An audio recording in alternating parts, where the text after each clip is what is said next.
Taras, que marchaba de espaldas, fuera de la formación, con aspecto de muy preocupado, empezó a cantar. Izquierda, izquierda, 1, 1.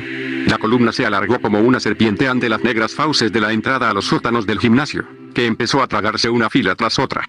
Dentro del gimnasio la sombría sensación de muerte era aún más intensa que fuera. El eco de los pasos despertó rápidamente el silencio de piedra y la movediza oscuridad del abandonado edificio. Empezaron a volar bajo las bóvedas unos sonidos que daban la sensación de ser demonios despertados.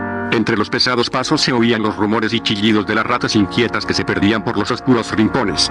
La columna siguió por los interminables y negros pasillos del sótano, con suelo de ladrillo, y llegó a una sala enorme, en la que una escasa luz se filtraba a través de las estrechas ventanas protegidas por rejas, a través de las huertas telarañas. Un infernal estruendo de martillos rompió el silencio. Estaban abriendo cajas de munición, forradas con chapa, sacaban un sinfín de cintas y discos, parecidos a tartas, para las ametralladoras Lewis. Estas iban saliendo negras y grises, parecidas a malvados mosquitos. Resonaban las tuercas, las tenazas arrancaban y una sierra cortaba algo en un rincón con un constante silbido. Los cadetes sacaban fardos de fríos gorros y capotes con sus pliegues que parecían de hierro, cinturones que no llegaban a doblarse, cartucheras y cantimploras con su funda de fieltro. Rápido se oyó la voz de Stulcinski. Media docena de oficiales, con sus oscurecidas sombreras doradas, se movían como tejedores por el agua. Mislayevski cantaba algo con su recuperada voz de tenor. Señor doctor, gritó Stulcinski desde la oscuridad, tenga la bondad de hacerse cargo del equipo de practicantes y de darles instrucciones. Ante Turbin aparecieron dos estudiantes. Uno de ellos, de baja estatura y nervioso, lucía un brazalete con la cruz roja en su capote azul. El otro vestía capote gris, el gorro de piel le caía sobre los ojos y no cesaba de echárselo hacia arriba. Ahí están las cajas con los medicamentos, dijo Turbin. Saquen las bolsas de costado y el instrumental. Entreguen a cada artillero 2 paquetes de cura individual y explíquenles rápidamente cómo han de abrirlos en caso de necesidad. La cabeza de Mislayevski se destacó sobre el gris hormiguero. Buscó en una caja, tomó un fusil, hizo rechinar el cerrojo al abrirlo, metió con estrépito un cargador y luego, apuntando a una ventana y tirando del cerrojo y apuntando, lanzó sobre los cadetes los cartuchos que iban saltando de la recámara. Después de esto pareció que en el sótano entraba una fábrica en movimiento. Entre los ruidos y chillidos, los cadetes cargaban los fusiles. Los que no sepan, que vayan con cuidado, cantó Mislayevski, que los cadetes expliquen a los estudiantes lo que hay que hacer. Por encima de las cabezas volaban correajes, cartucheras y cantimploras. Se produjo un milagro. Aquellos hombres de tan diversa vestimenta se iban convirtiendo en una capa homogénea y compacta sobre la que, como un cepillo de agudas cerdas, moviéndose en desorden, se levantaban las puntas de las bayonetas. Señores oficiales, tengan la bondad de reunirse conmigo, resonó en algún lugar la voz de Stulcinski. En la oscuridad del pasillo, entre el suave tintineo de las espuelas, preguntó a media voz. ¿Cuáles son sus impresiones? Las espuelas se removieron. Mislayevski, con habilidad y descuido, se llevó las puntas de los dedos a la visera, acercóse al subcapitán y dijo: en mi sección hay 15 hombres que no tienen la menor idea de cómo se maneja el fusil. Resultará algo difícil. Stulcinski miró hacia arriba, de donde a través del cristal fluía, modesto y gris, el último rayo de escasa luz, y articuló: ¿y la moral? De nuevo habló Mislayevski. Los ataúdes la han estropeado. Los estudiantes se han impresionado. Les ha producido muy mal efecto. Lo vieron a través de la verja. Stulcinski clavó en él sus negros ojos. Procuren levantar su ánimo. Y las espuelas resonaron al marcharse cada uno por su lado. Cadete Pavlovsky, retumbó en el cuerpo de guardia la voz de Mislayevski, como la de Radames en Aida. Pavlovsky. Contestó el eco de piedra del cuerpo de guardia y el refugio de las voces de los cadetes. Presente. ¿Pertenece a la escuela militar Alexeyevsky? En efecto, señor teniente. A ver, empiece una canción, pero con energía, para que reviente Petliura y la madre que lo parió. Una voz, alta y pura, empezó bajo las bóvedas de piedra. Nací artillero. Al tenor le contestaron entre la masa de bayonetas. En los estudios mi familia fue la brigada. Todo el conjunto de estudiantes parecía estremecerse, captó rápidamente el estribillo y de pronto, como una improvisada masa coral, disparando ecos de cañón, el vocerío llenó el cuerpo de guardia. Me bautizó el fuego de la metralla. El fuego me cubrió como un turbulento terciopelo. Zumbaron los oídos, las cajas de munición, los sombríos cristales, las cabezas. Se estremecieron y tintinearon unos polvorientos vasos olvidados en los inclinados antepechos. Y los servidores de la pieza aclamaron mi valor. Stulcinski, sacando de entre la masa de capotes, bayonetas y ametralladoras a 2 sonrosados tenientes, les ordenó en un apresurado murmullo: el vestíbulo. Quiten el lienzo del cuadro, deprisa. Los tenientes se alejaron con paso rápido. Pasan y cantan. Los cadetes de la escuela de la guardia. Trompetas, timbales. Suenan los platillos. La vacía caja de piedra del gimnasio atronaba y aullaba ahora con la terrible marcha. Las ratas, aturdidas, se habían metido en sus profundas madrigueras. Uno. Cantaba el penetrante rugido de Karas. Más alegres. Gritó con voz ya limpia Misayevsky. ¿A quién llevan a enterrar esos cadetes? No era una oruga gris y desordenada, sino modistas, cocineras, doncellas, lavanderas. Todas salen a mirar a los cadetes que pasan. Una columna revestida de punzantes bayonetas lo que avanzó por el pasillo. El suelo se hundía bajo el firme paso de la formación. La oruga siguió por el interminable pasillo hasta llegar al segundo piso, desembocando en el gigantesco vestíbulo inundado de luz que le llegaba a través de la encristalada cúpula. Al entrar, las primeras filas quedaron aturdidas. Sobre un encabritado potro de pura sangre cubierto con gualdrapa real de bordado monograma, sonriente, con su tricornio de recogidas alas y blanco penacho, con su incipiente calvicie y esplendoroso, Alejandro salió al encuentro de los artilleros. Les enviaba una tras otra sonrisas rebosantes de un traidor encantó, blandía el sable y con la punta señalaba a los cadetes los regimientos de Borodino. El campo de batalla se revestía con las nubecillas de las bombas y el negro nubarrón de las bayonetas cubría la lejanía en las dos brazas de lienzo. Hubo reñidos combates. ¿Y qué combates? Resonó la voz de Pavlovsky. ¿Y qué combates? Según dicen. Atronaron los bajos. No en vano recuerda a Rusia entera. El día de Borodino. El deslumbrador Alejandro cabalga por el cielo y el lienzo que durante todo un año lo había cubierto estaba ahora caído bajo los cascos de su montura. ¿No habéis visto al emperador Alejandro el Bienaventurado? Ese paso. Izquierda, vociferó Misayevsky, y la oruga siguió adelante, invadiendo la escalera con el pesado paso de la infantería de Alejandro. Por delante del vencedor de Napoleón, haciendo cabeza variación izquierda, el grupo de morteros pasó a la inmensa sala de actos y, cortando la canción, se detuvo entre el oscilar de las bayonetas. Una luz lechosa y sombría reinaba en la sala y en los entrepaños, como pálidas y muertas manchas, miraban los retratos de los últimos zares, totalmente cubiertos con lienzos. Studziński se hizo hacia atrás y miró el reloj de pulsera. En aquel instante se le acercó corriendo un cadete y le dijo algo al oído. El jefe del grupo oyeron los más próximos. Studziński hizo una señal a los oficiales. Estos acudieron a las filas para ordenarlas. El capitán salió al pasillo al encuentro del jefe. Con gran estrépito de espuelas, el coronel Malisev subió las escaleras hacia la entrada de la sala, volviéndose y mirando de reojo a Alejandro. El curvo sable del Cáucaso con sus cordones color cereza le bailaba en el costado izquierdo. Su gorra era de negro terciopelo y vestía un largo capote con una enorme abertura por detrás. Su cara denotaba preocupación. Studziński se acercó a él con paso rápido, se detuvo y se llevó la mano a la visera. Malisev le preguntó: ¿Han sido equipados? Sí, señor coronel. Todas las órdenes han sido cumplidas. ¿Y qué tal? Pelearán. Pero la inexperiencia es absoluta. Junto a los 120 cadetes hay 80 estudiantes que no saben tener el fusil en las manos. Una sombra cubrió el rostro de Malisev. Guardó silencio. Hemos tenido la gran suerte de que los oficiales son buenos, prosiguió Studziński. En particular ese nuevo, Milayevsky. Malo bien, nos arreglaremos.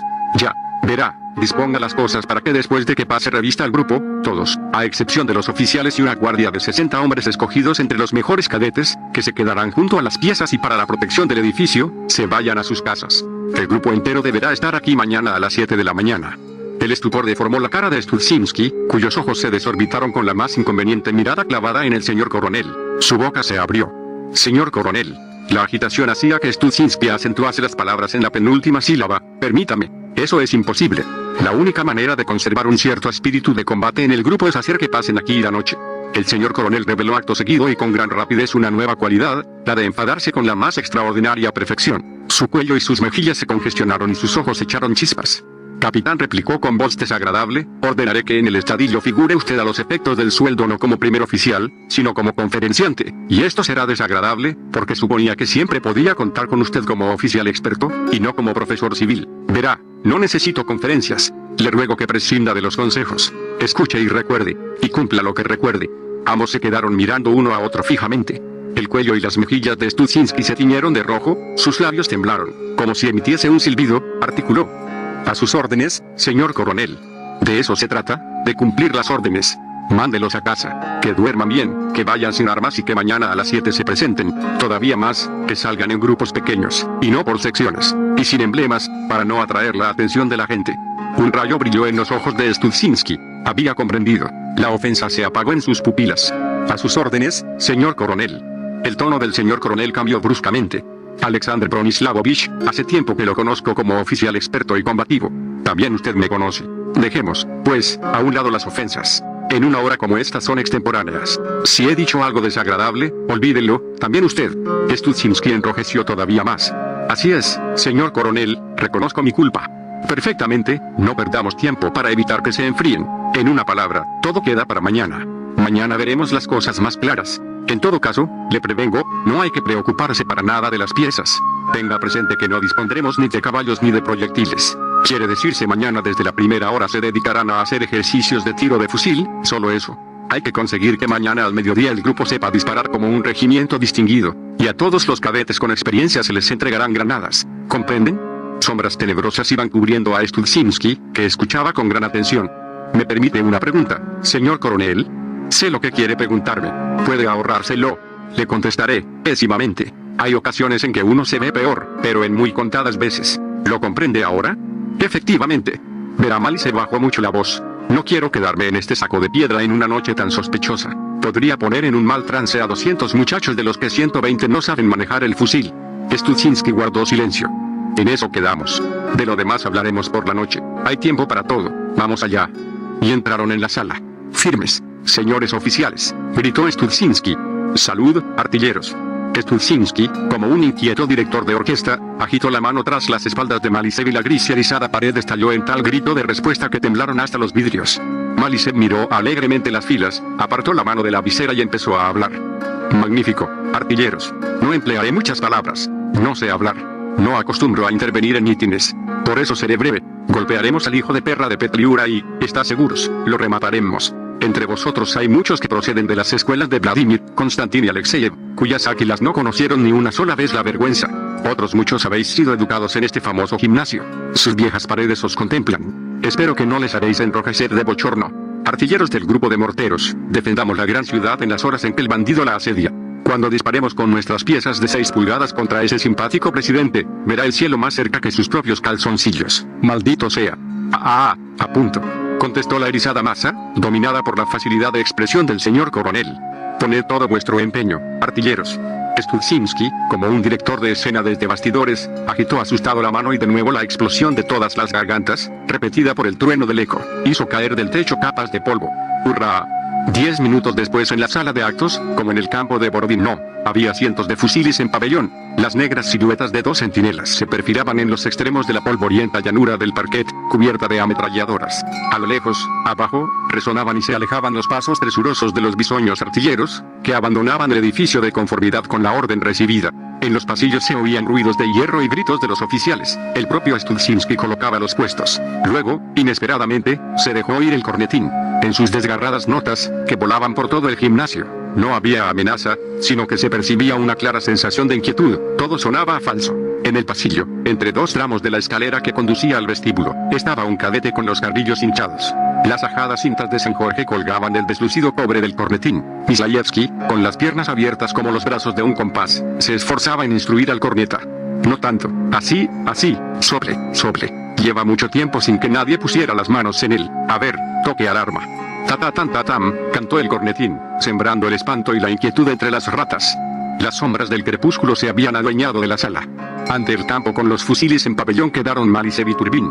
El coronel se quedó mirando con ojos sombríos al médico, pero inmediatamente dio a su cara una expresión cariñosa. ¿Cómo van sus cosas, doctor? ¿Está la sección de sanidad en orden? Sí, señor coronel. Usted, doctor, puede irse a casa. Que se vayan también los practicantes. Deberán presentarse mañana a las 7 de la mañana, con los demás. En cuanto a usted, Malisev se quedó pensando, con los párpados arrugados. Venga mañana a las 2 de la tarde. Hasta entonces queda libre. De nuevo se quedó pensando. Otra cosa querría decirle. De momento quítese las sombreras. Malisev se detuvo indeciso. No deseamos llamar particularmente la atención. En una palabra, mañana preséntese a las 2. A sus órdenes, señor coronel. Turbin se quedó sin saber qué hacer. Malisev sacó la pitillera y le ofreció un cigarrillo. En correspondencia, Turbin encendió la cerilla. Lucieron 2 estrellitas rojas y al instante se vio que casi se había hecho de noche. Malisev miró inquieto hacia arriba, donde ardían confusas 2 lámparas de arco voltaico. Luego salió al pasillo. Acérquese, teniente Mislayevsky. Verá, dejo a su cargo el alumbrado eléctrico de todo el edificio. Trate de hacerlo funcionar lo antes posible. Debe estar en condiciones no solo de encenderlo en cualquier momento, sino también de apagarlo. Es usted responsable por completo de lo referente al alumbrado. Mislayevsky saludó y dio la media vuelta. El del trompetín dejó escapar un pitido y cesó sus ejercicios. Mislayevsky, haciendo sonar las espuelas topi topi topi, se deslizó por la escalinata con la misma rapidez que si fuera sobre patines. Un minuto después llegó desde abajo el ruido de unos potentes puñetazos y de los gritos de mando. Como respuesta surgió la luz en la entrada principal, a donde conducía el ancho vestíbulo de 2 pisos, haciendo llegar un débil reflejo hasta el retrato de Alejandro. Mali se llegó a entreabrir la boca de satisfacción y se volvió hacia Turbin. ¡Diablos! Es un auténtico oficial. ¿Ha visto? En la parte inferior de la escalera apareció una figurilla que empezó a subir lentamente los peldaños. Cuando dio la vuelta en el primer rellano, Malisev y Turbin, inclinados sobre la balaustrada, pudieron distinguirla. La figurilla caminaba abriendo mucho las piernas de enfermo y meneando la blanca cabeza. Llevaba una amplia chaqueta cruzada con botones plateados y galones verdes. De su temblorosa mano colgaba una llave enorme. Mislayevsky subía detrás de la figurilla y de vez en cuando gritaba: «Deprisa, deprisa, vejete, te mueves como un piojo por una cuerda de guitarra». «Señor, señor», mascullaba el viejo. De entre la oscuridad del rellano se destacó Karas, seguido de otro oficial, de elevada estatura, y de 2 cadetes, que arrastraban una ametralladora de aguzado morro. La figurilla se removió espantada, inclinándose cada vez más hacia la ametralladora. «Señoría», balbució. Al llegar a la parte alta, la figurilla buscó a tientas en la pared hasta encontrar una caja alargada. La abrió, dejando al descubierto una mancha blanca. El viejo metió la mano, hizo girar un conmutador y al instante se iluminó el rellano superior del vestíbulo, la entrada de la sala de actos y el pasillo. La oscuridad se escapó hacia las profundidades del edificio. Mislayevsky se apoderó al momento de la llave que traía el viejo, metió la mano en la caja y empezó a accionar en los negros conmutadores. La luz se encendía y apagaba, era tan cegadora que hasta ofrecía unas irisaciones rosáceas. Inesperadamente, se encendieron 2 globos en los extremos del pasillo y la oscuridad, dando volteretas, desapareció definitivamente. «¿Qué tal?», gritó Mislayevsky. «Se ha apagado», contestaron varias voces abajo, desde el foso del vestíbulo. «Arde, hay luz», gritaron otras voces. Después de repetidos ensayos, Mislayevsky encendió definitivamente la luz de la sala, del pasillo y del reflector instalado sobre Alejandro. Cerró el cajón y se guardó la llave en el bolsillo. «Vete a dormir», Gargamel dijo, tratando de tranquilizarlo. «Todo está perfectamente». Los secatos ojos del viejo parpadearon indecisos. «¿Y la llave?». «La llave. Señoría, ¿se la va a quedar usted?». «Sí, la llave la guardaré yo». El viejo se estremeció una vez más levemente y se retiró con paso lento. «Cadete». El interpelado, un mozo grueso y rubicundo, dejó descansar con estrépito la culata del fusil contra el cajón y quedó inmóvil en posición de firmes.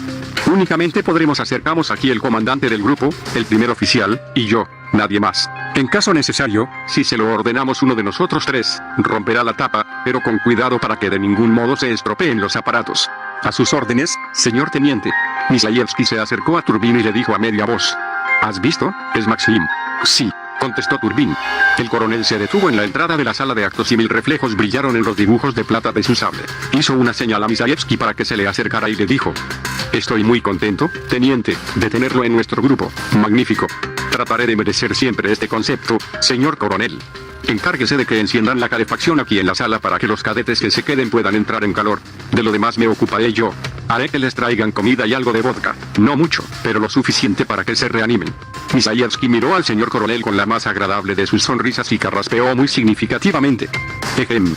Turbin no escuchaba. Inclinado sobre la balaustrada, no apartaba los ojos de la figurilla de cabeza blanca y se quedó mirando hasta que la vio desaparecer en el piso bajo. Una vacía angustia se había apoderado de él. Allí, en la fría balaustrada, rememoró con todo lujo de pormenores algo muy lejano. Punto. Una turba de muchachos de todas las edades avanzaba por este pasillo con las mayores muestras de entusiasmo. El robusto Maxim, el conserje, arrastraba a viva fuerza a 2 negras figurillas, abriendo el portentoso cortejo. «Que lo vea, que lo vea, que lo vea», gruñía. «Que el señor inspector, con ocasión de la jubilosa visita del señor curador de centros de enseñanza, admite al señor Turbin y al señor Mislayevsky. Será para él una satisfacción extraordinaria». Hay que pensar que las últimas palabras de Maxim encerraban una mordaz ironía. Solo a una persona con el gusto corrompido podía proporcionar satisfacción el mirar a los señores Turbin y Mislayevsky, tanto más en la jubilosa hora de la llegada del curador de centros de enseñanza. El señor Mislayevsky, sujeto por la mano izquierda de Maxim, tenía el labio superior partido y la manga izquierda le colgaba de un hilo. El señor Turbin, sujeto por la derecha, iba sin cinturón y había perdido todos los botones, no solo de la blusa, sino también de la bragueta, de modo que el cuerpo y la ropa interior del señor Turbin quedaban al descubierto de la manera más escandalosa. «Suéltenos, querido Maxim», imploraban Turbin y Mislayevsky, volviendo por turno hacia el conserje las aterradas miradas de sus ensangrentados rostros. «¡Hurra! ¡Llévalos, incomparable Max!», gritaban detrás los exaltados muchachos. «En ninguna ley está escrito que se pueda zurrar impunemente a los de segundo». «Dios mío», Dios mío. Entonces había sol, había ruido y estrépito. Tampoco Maxim era como ahora, un viejo de pelo blanco, encogido y hambriento. Su cabeza era un espeso cepillo negro en el que apenas si empezaban a apuntar las caras. Sus manos eran tenazas y del cuello le colgaba una medalla como una rueda de carro. La rueda, la rueda. Había salido de la aldea y después de dar N vueltas acababa por llegar a aquel vacío edificio de piedra. ¡Qué frío! Dios santo, ahora había que defenderlo. ¿Pero qué defender? ¿El vacío? El eco de los pasos. ¿Es que tú, Alejandro, ibas a salvar desde los campos de Borodino la arruinada casa? Da nueva vida a tus tropas, condúcelas desde el lienzo. Ellas serían capaces de vencer a Petliura. Los pies de Turbín le llevaron hacia abajo. Maxim sentía deseos de gritar. Sus pasos se hicieron más lentos y acabó por detenerse. Se imaginó a Maxim en la reducida vivienda de los Vederes. De seguro temblaba arrimado a la estufa. Lo había olvidado todo y, para colmo, se echaría a llorar. Ya le abrumaba a él mismo la angustia. Debía olvidar todo esto. Basta de sentimentalismos. La vida entera había sido un sentimental. Basta. No obstante, cuando los practicantes se hubieron ido, Turbín acudió a la vacía aula, envuelta en la penumbra. Los encerados miraban desde las paredes como manchas de carbón. Los pupitres seguían alineados. Sin poderse contener, levantó la tapa de uno de ellos y se sentó. Resultaba difícil acomodarse en tan pequeño espacio. La misma impresión de pequeñez le producía el encerado. Pero podría jurarlo, era aquella aula o la vecina, porque por la ventana se divisaba la misma vista de la ciudad. Allí estaba la negra y muerta mole de la universidad. Las agujas del bulevar con sus blancas luces, las cajas de las casas, los espacios vacíos de las tinieblas, las paredes, la altitud de los cielos. En las ventanas se representaba una auténtica ópera. Era la Nochebuena con su nieve y sus luces titilantes. Me gustaría saber por qué disparan en Sviatosino. Inofensivos y lejanos, los cañonazos retumbaron como envueltos en algodones. ¡Bú! ¡Bú! ¡Basta! Turbín bajó la tapa del pupitre, salió al pasillo y cruzando por delante de los centinelas, llegó a la calle. En el portal había apostada una ametralladora. Los transeúntes eran muy escasos y caían grandes copos de nieve. El señor coronel pasó una noche muy intranquila. Realizó muchas idas y venidas entre el gimnasio y la tienda de Madame Anjou, que se encontraba a 2 pasos. Hacia la medianoche la máquina funcionaba bien, a toda marcha. En el gimnasio, con suave chirrido, las lámparas de arco vertían una luz rosada. La sala se había templado. Durante toda la tarde y toda la noche no cesó de crepitar el fuego en las viejas estufas.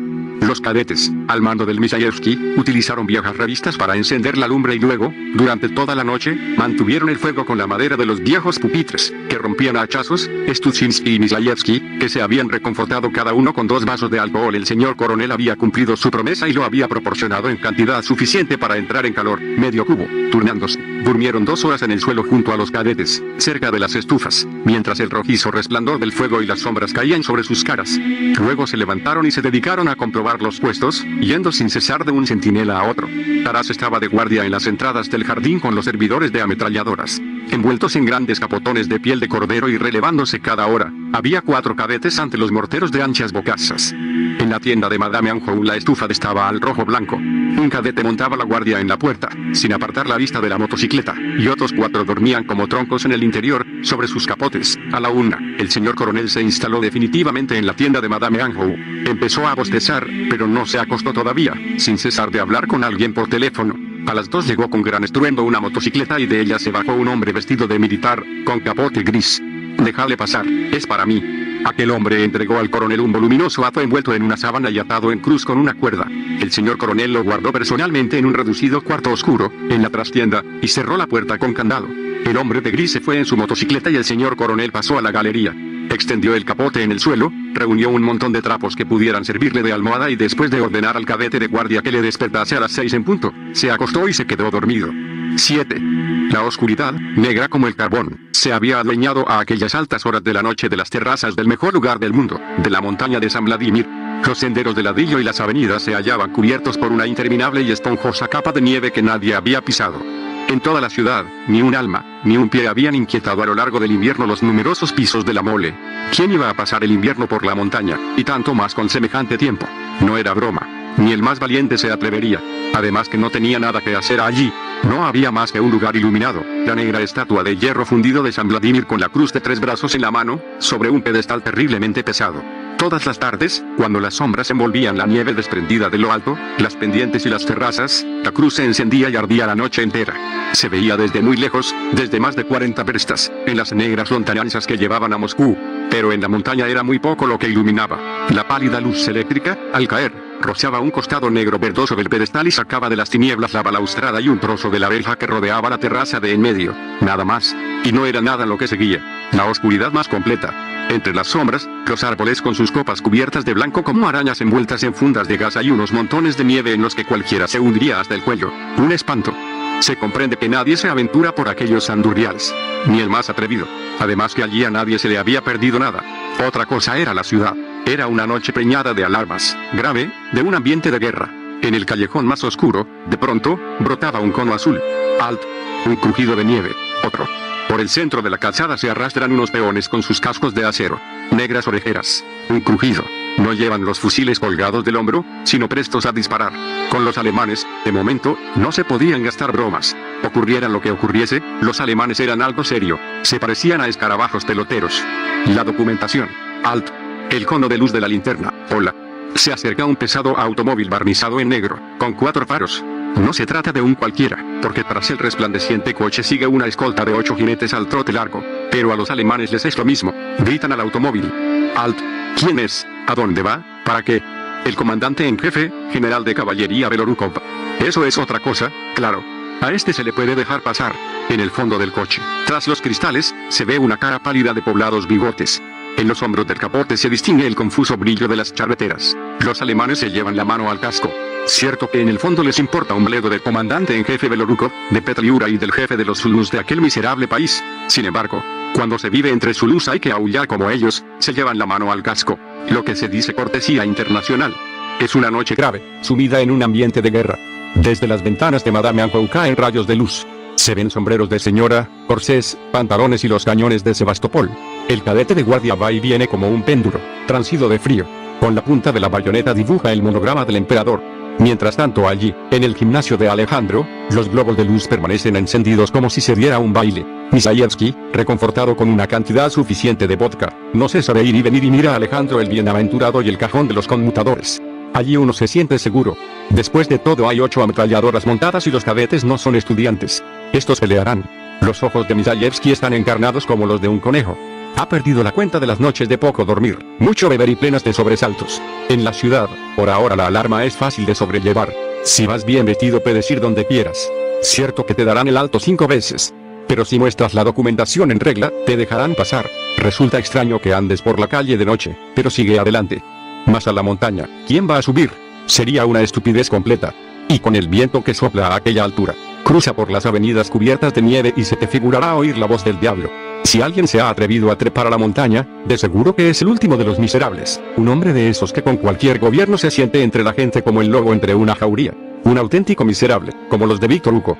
Uno a quien no conviene asomarse a la ciudad, y si lo hace será por su cuenta y riesgo. Si tiene la suerte de salvar las patrullas, eso sale ganando. De lo contrario, que no le eche la culpa a nadie. Si alguien había ido a parar a la montaña, se debía sentir por él sincera compasión. Porque es algo que no se desearía ni a un perro. El viento es helado. Antes de 5 minutos uno empezaría a pensar en volver a casa. Pero ya serán las 5. Nos vamos a helar. Lo principal es que desde allí no se puede pasar a la ciudad alta, junto al panorama y la torre del agua, porque en el callejón Mikhailovsky, en un convento, se encuentra el estado mayor del príncipe Belorukov, y no cesan de pasar coches con su escolta, camiones con ametralladoras. Ojalá revienten esos oficiales.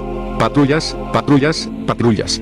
Y descendiendo por las terrazas es imposible llegar a Podol de parte baja de la ciudad, porque en la calle Alexandrovskaya, que serpentea al pie de la montaña, las luces de las linternas se suceden unas a otras, y allí están los alemanes, maldita sea su estampa. Una patrulla tras otra. ¿De madrugada acaso? Porque antes del amanecer nos quedaremos helados. El frío viento barberá las avenidas y se nos figurará oír voces humanas junto a los montones de nieve de la verja. Nos vamos a helar, Kirpati.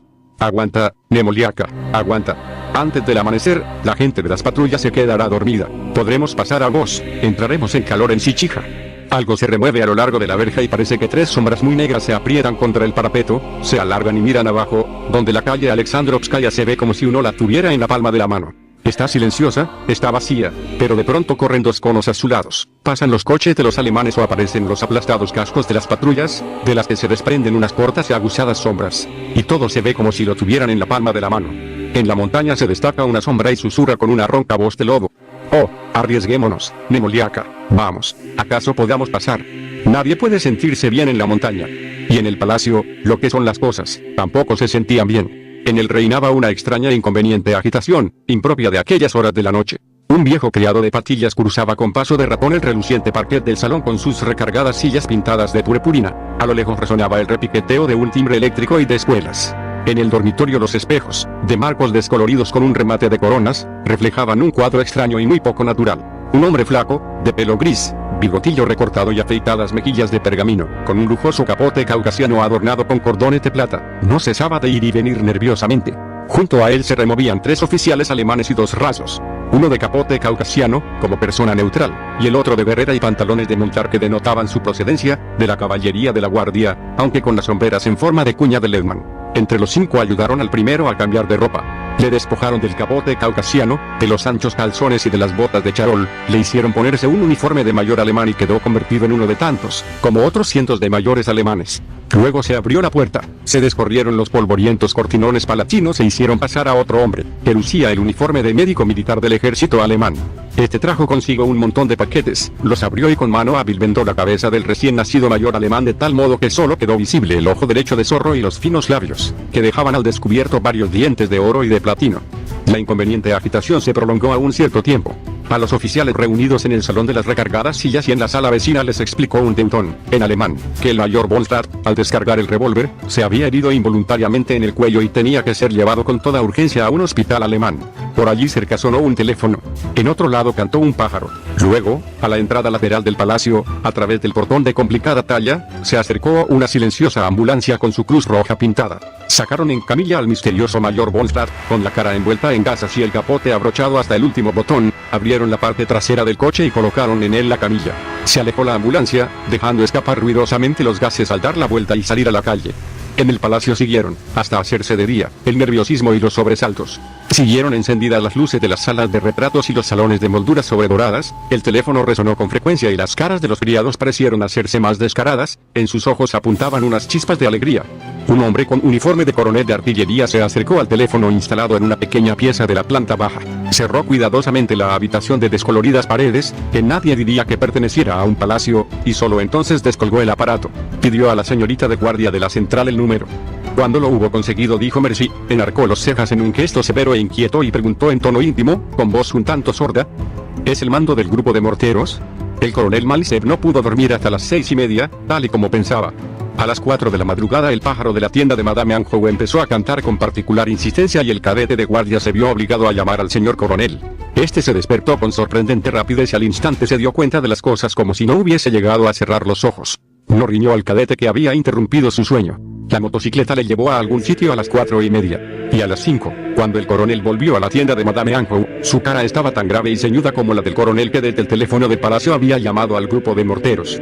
A las 7 de la mañana, en el campo de Borodino, iluminado por los rosáceos focos, se alineaba aterida por el frío del amanecer, entre murmullos y gruñidos, la alargada oruga que la víspera había subido por la escalinata hasta el retrato de Alejandro. El subcapitán Studziński se mantenía aparte y silencioso en un grupo de oficiales. Cosa peregrina, en sus ojos apuntaba el mismo brillo de inquietud que en los del coronel Malisev había aparecido a las 4 de la mañana.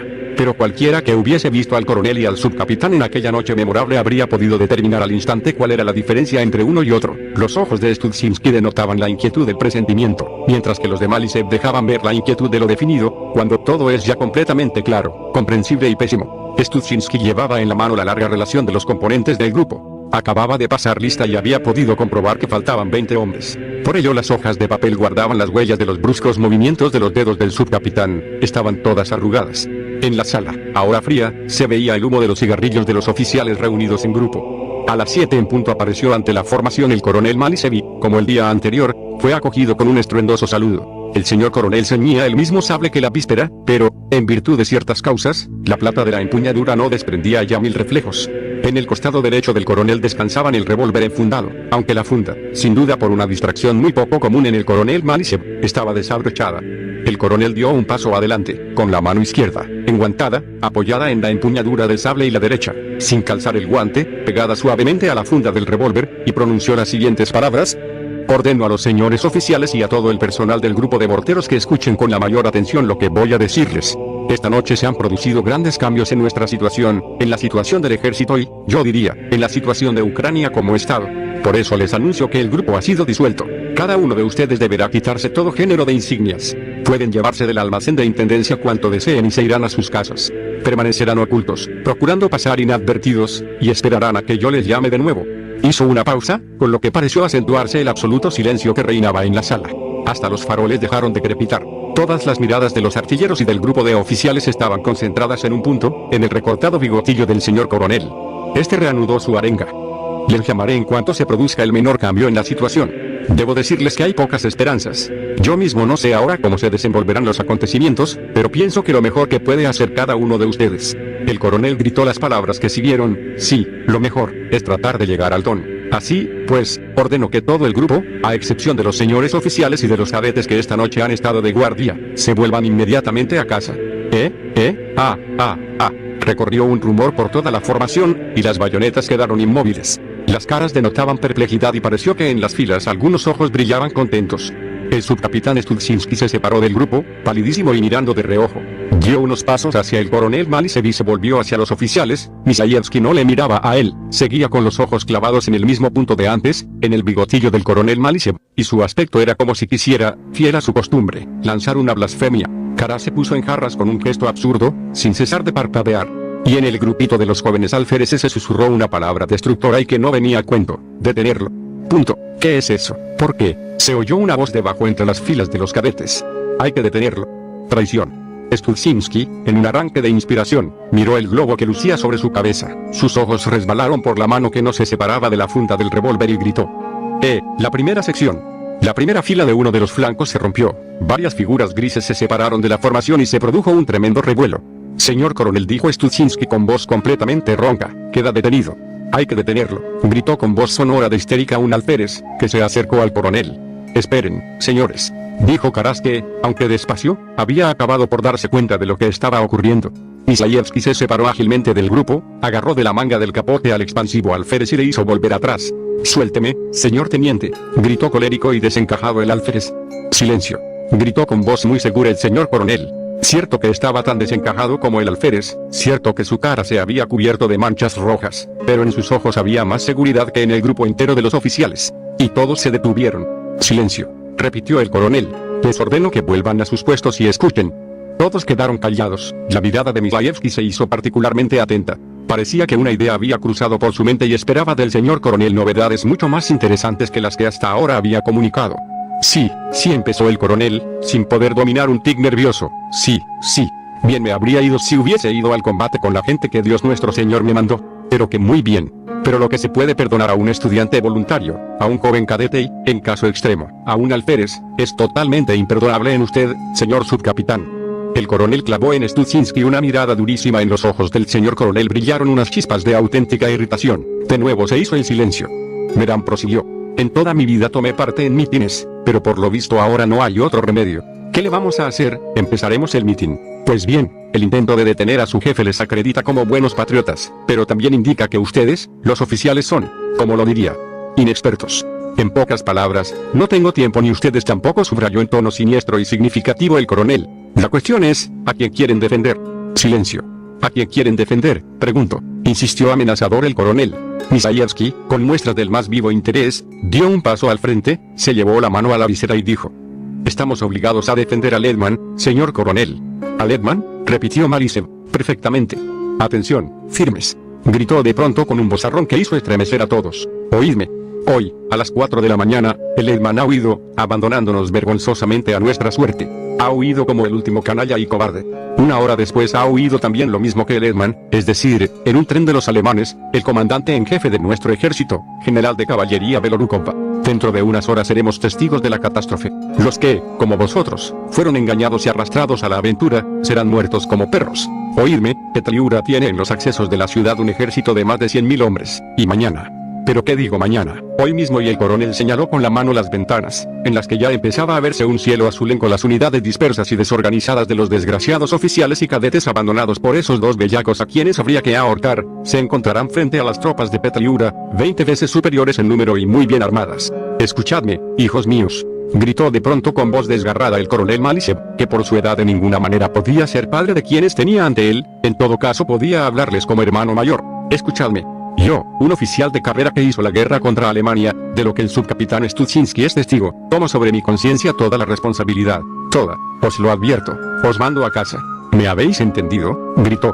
Sí, respondió la masa, y las bayonetas se estremecieron. En la segunda fila un cadete rompió en un fuerte y convulsivo llanto.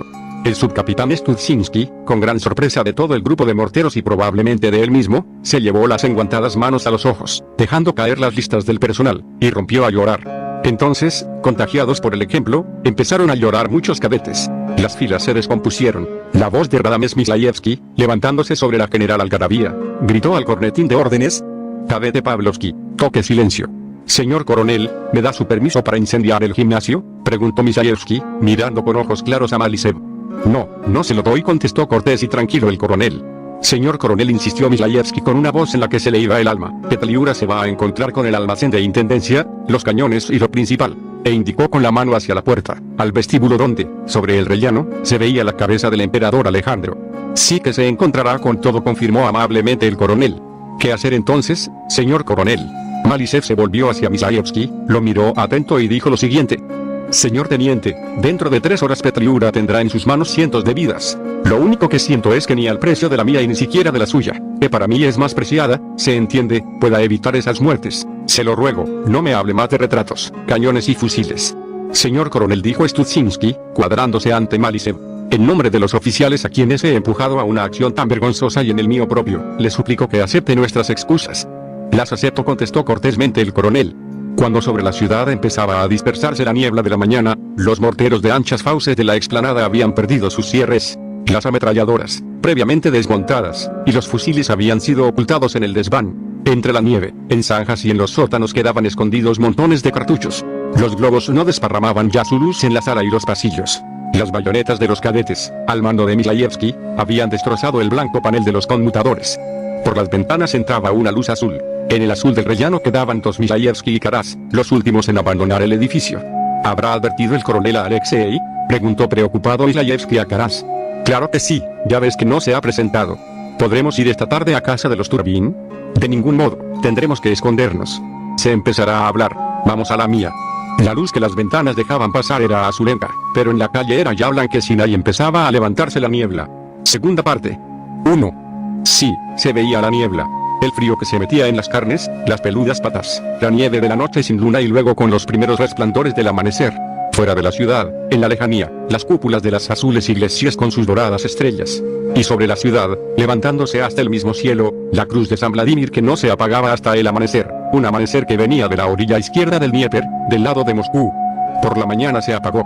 Se apagaron también todas las luces sobre la tierra, pero el día no se daba grandes prisas en llegar. Prometía ser gris, con un impenetrable y bajo velo sobre Ucrania. El coronel Kosirlesko se despertó a 15 verstas de la ciudad. Era justamente al amanecer, cuando un débil resplandor se abría paso por la secata ventana de la jata, de la aldea de Popeliuja en que se encontraba. El despertar de Kosir coincidió con las palabras «orden de operaciones». En un principio se le figuró oírlas en sueños, sumido en un sueño, muy agradable, y hasta quiso espantar las molestas palabras. Pero éstas se hincharon y penetraron en la jata a la vez que los rojos granos de la cara de una ordenanza y un arrugado sobre. Kosir, junto a la ventana, sacó de la cartera el plano, encontró en la aldea de Borjuni, tras Borjuni encontró Belivay, clavó la uña en la bifurcación de caminos sembrada a los lados de puntos indicadores de arbustos unos puntos que parecían moscas, y luego en la enorme y negra mancha de la ciudad. El propietario de los granos rojos apestaba a tabaco de baja calidad, suponía que podía seguir fumando delante de Kosir, la marcha de la guerra no sufriría por ello lo más mínimo, tanto más que el propio Kosir era aficionado a este tabaco. Kosir debía entrar en combate inmediatamente. Acogió la noticia con buen ánimo y dejó escapar un amplio bostezo mientras que se pasaba por los hombros el complicado correaje. Aquella noche había dormido con el capote puesto, ni siquiera se había quitado las espuelas. Una mujer le trajo un jarro de leche. Kosir no la tomaba nunca y tampoco ahora lo hizo. Se acercaron varios chiquillos. Uno de ellos, el menor, se arrastró por el banco con el trasero al aire, tratando de alcanzar la pistola Mauser de Kosir, pero no logró sus propósitos, porque Kosir la ajustó antes al cinto. Durante toda su vida, hasta, Kosir había sido maestro rural. El año 14, al empezar la guerra, fue a parar a un regimiento de dragones, y había sido ascendido a oficial. El amanecer del 14 de diciembre del 18 sorprendió a Kosir, al pie de la ventana, como coronel del ejército de Petliura sin que nadie y menos que nadie el propio interesado pudiera decir cómo habían rodado así las cosas. Y esto ocurrió porque la guerra era para él una verdadera vocación, mientras que la profesión de maestro no había sido más que un largo y tremendo error. Es algo, por lo demás, muy frecuente en nuestra vida. Durante 20 años uno se dedica a cualquier cosa, por ejemplo, a enseñar derecho romano, y al 21 descubre de pronto que el derecho romano no le importa lo más mínimo, no le gusta y ni siquiera lo comprende. En realidad es un excelente floricultor y siente un amor apasionado por las flores. Hay que suponer que esto obedece a la imperfección de nuestro régimen social, en el que muy a menudo la gente solo logra ocupar el lugar que le corresponde al fin de su vida. Cosir pasó a ocuparlo a los 45 años. Hasta entonces había sido un mal maestro, cruel y aburrido. Decid a la gente que salgan de las casas y monten a caballo, dijo mientras se apretaba el cinturón. Las blancas jatas de Popeliuja despedían columnas de humo cuando el coronel Cosir salió a ponerse al frente de sus hombres, un regimiento de 400 sables. Sobre las filas había una nube de humo de tabaco. Cosir recorrió nervioso la formación sobre su montura, un potro vallo de elevada alzada. Rechinaron los patines de los trineos del tren regimental, que se extendía a lo largo de media versta detrás de los jinetes. El regimiento se balanceó sobre las sillas y nada más salir de Popeliuja se desplegó a la cabeza de la columna la bandera bicolor, una franja azul claro y otra amarilla en lo alto del asta. A Cosir no le gustaba el té, lo que más de todo le agradaba, por la mañana, era un trago de vodka. El auténtico vodka le gustaba. Durante 4 años no lo había habido, pero con el gobierno de Ledman había aparecido en toda Ucrania. El vodka pasó al jarro de hojalata a las venas de Cosir como una alegre llamarada. Circuló también por las filas en las cantimploras que habían encontrado en los almacenes de intendencia de Bela y Atserkov, y apenas circuló, en la cabeza de la columna empezó a sonar el acordeón y una voz atacó en falsete. Un campo, tras el campo otro. Un campo verde. En la quinta fila siguieron los bajos. Allí lloraba una moza. Una moza de ojos negros. Lloraba. Lloraba. Lloraba sin su amor. Allí encontró a un cosaco. Entre los surcos. El jinete que iba junto a la bandera se puso a silbar como un alegre ruiseñor. Se balanceaban las picas y se agitaban los negros capuchones con adornos y cordones también negros. La nieve crujía bajo tantos cerrados cascos. Se oyeron las alegres notas del zorbán. Así, así, no os desaniméis, muchachos, dijo satisfecho Cosir. Y los gorjeos del ruiseñor se extendieron por los nevados campos ucranianos. Atravesaron Belivay, se desgarró el velo de la niebla. Todos los caminos estaban negros, invadidos por las unidades que avanzaban. En el cruce de Gay dejaron pasar a 1500 hombres de a pie. Las primeras filas iban vestidas con capotones azules de buen paño alemán. Eran gente de Galicia, hombres de cara menuda y ágiles, que sabían llevar el fusil. Los de las filas traseras iban equipados con largas batas de hospital, que les llegaban hasta los talones, ceñidas con cinturones de piel sin curtir. Todos llevaban en la cabeza, sobre el gorro de piel, aplastados cascos alemanes. Las cerradas botazas removían la nieve. Los blancos caminos que conducían a la ciudad empezaban a quedarse negros. ¡Gloria!, gritaba la infantería al cruzar por delante de la bandera amarilla y azul. ¡Gloria!, retumbaban las arboledas de Gay. A los vivas contestaron los cañones emplazados más atrás y en el flanco izquierdo.